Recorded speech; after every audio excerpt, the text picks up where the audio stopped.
10 দফা দাবিতে কলকাতার পাশাপাশি উত্তরবঙ্গ মেডিকেল কলেজেও চলছে প্রতীকী অনশন। অনশন মঞ্চে রয়েছেন হাসপাতালের মনস্তত্ত্ব বিভাগের পিজিটি অলোক কুমার বর্মা এবং উত্তরবঙ্গ ডেন্টাল কলেজের ইন্টার্ন শৌভিক বন্দ্যোপাধ্যায়।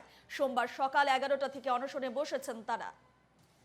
কলকাতার পাশাপাশি জেলার হাসপাতালগুলোতেও প্রতীকী অনশন। জুনিয়র ডাক্তারদের অনশন মঞ্চে রয়েছেন হাসপাতালের মনস্তত্ত্ব বিভাগের পিজিটি অলোক কুমার বর্মা এবং উত্তরবঙ্গ ডেন্টাল কলেজের ইন্টার্ন শৌভিক বন্দ্যোপাধ্যায়। সোমবার সকাল 11টা থেকে অনশনে বসেছেন তারা।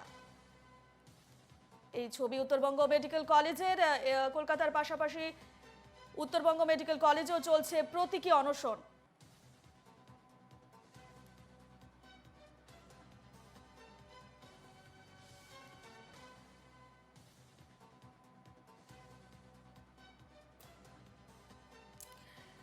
উত্তরবঙ্গ মেডিকেল কলেজ থেকে সরাসরি রয়েছেন আমাদের প্রতিনিধি অংশুমান চক্রবর্তী। অংশুমান, কলকাতার পাশাপাশি উত্তরবঙ্গ মেডিকেল কলেজেও প্রতীকী অনশন চলছে, ঠিক কি ছবি এই মুহূর্তের?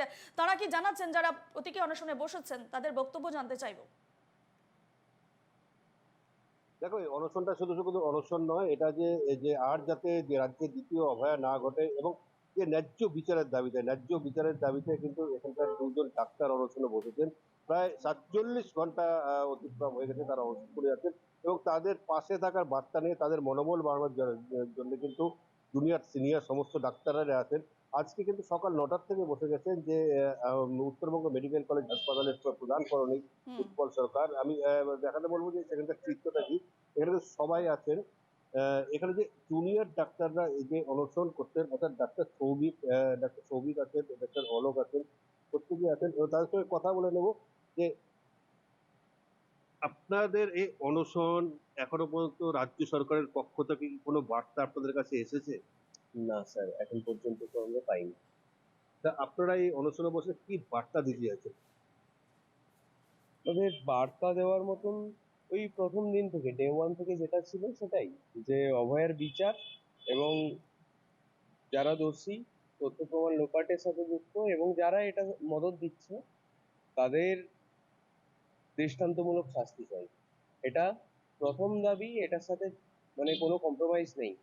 এছাড়া আমাদের WBJDF থেকে 10 দফা যে দাবি আছে এখন বর্তমানে, এটা এই দাবির মূল কাজ হচ্ছে যে আমাদের রোগীর স্বাস্থ্য যাতে আরো আরো ইমপ্রুভ করা যায় এবং রোগীর সাথে ডাক্তারদের যে একটা রোগীরা যে একটা ডাক্তারদের সাথে একটা নিরবিচ্ছিন্ন অংশ চিকিৎসা ব্যবস্থা, তো সেই জিনিসটা আরো সুদৃঢ় করার জন্য আমাদের এই 10 দফা দাবি।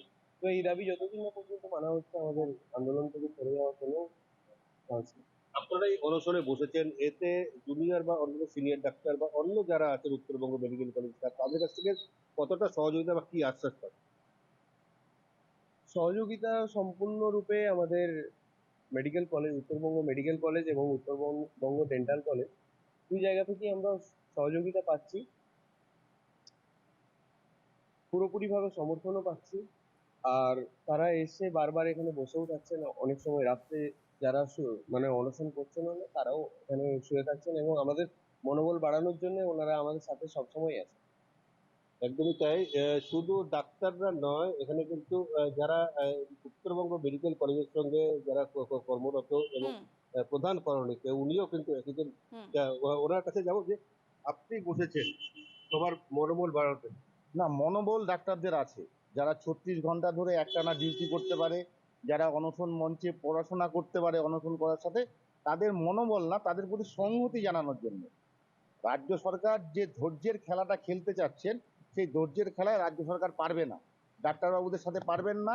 কারণ ডাক্তারদের এই আন্দোলনটা শুধু এখন মানুষের আন্দোলনে পরিণত হয়েছে, জন আন্দোলনে পরিণত হয়েছে।